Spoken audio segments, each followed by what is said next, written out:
بسم الله الرحمن الرحيم. مشاهدينا الكرام، مستمعينا الكرام، مرحبا بكم وسلام الله عليكم ورحمته وبركاته. مرحبا بكم في هذا اللقاء الطيب مع الفائز في مسابقة الصوت الذهبي فضيلة الشيخ أيمن عبد المنعم. مرحبا بكم في هذا اللقاء. مرحبا بكم أخي الكريم.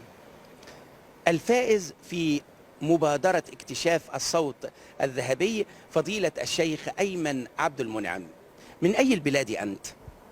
من محافظة الجيزة، قرية تسمى قرية أم دينار، مركز منشأة القناطر. بأي القراء الكبار تأثرت أنت؟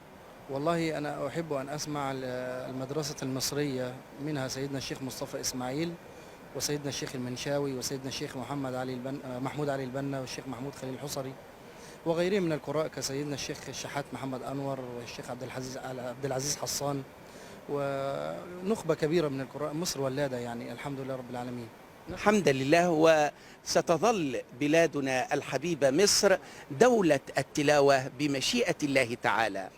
نود والإخوة المشاهدون والسادة المستمعون أن نستمع إلى صوتكم العذب الرخيم الذي فاز في هذه المبادرة، مبادرة اكتشاف، وفي مسابقة الصوت الذهبي.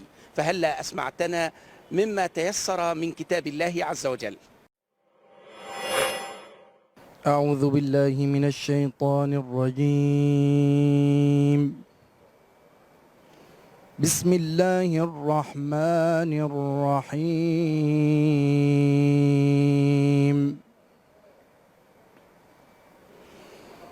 إن هذا القرآن يهدي للتي هي أقوم ويبشر المؤمنين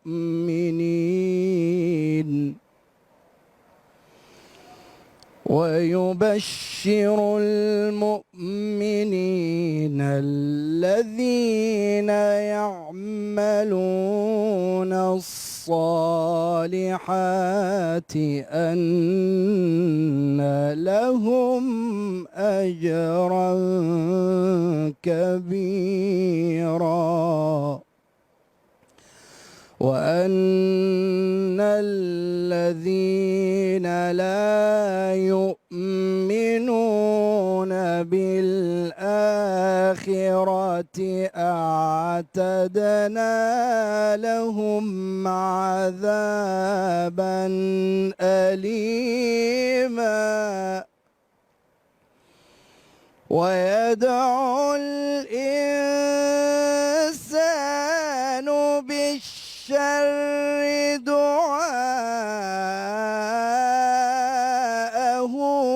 بالخير، وكان الإنسان عجولا.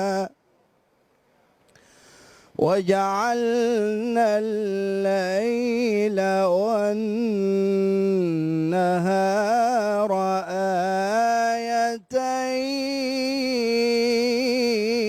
آيتين،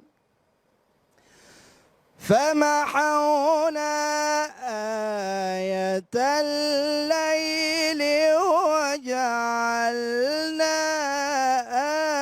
آية النهار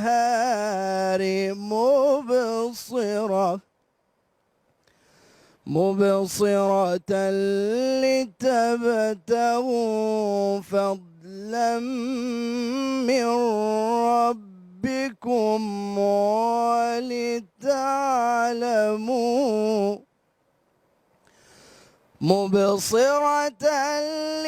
لتبتغوا فضلا من ربكم ولتعلموا عدد السنين والحساب حساب،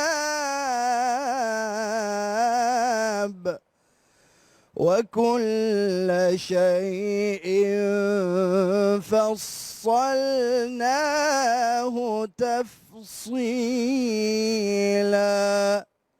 صدق الله العظيم.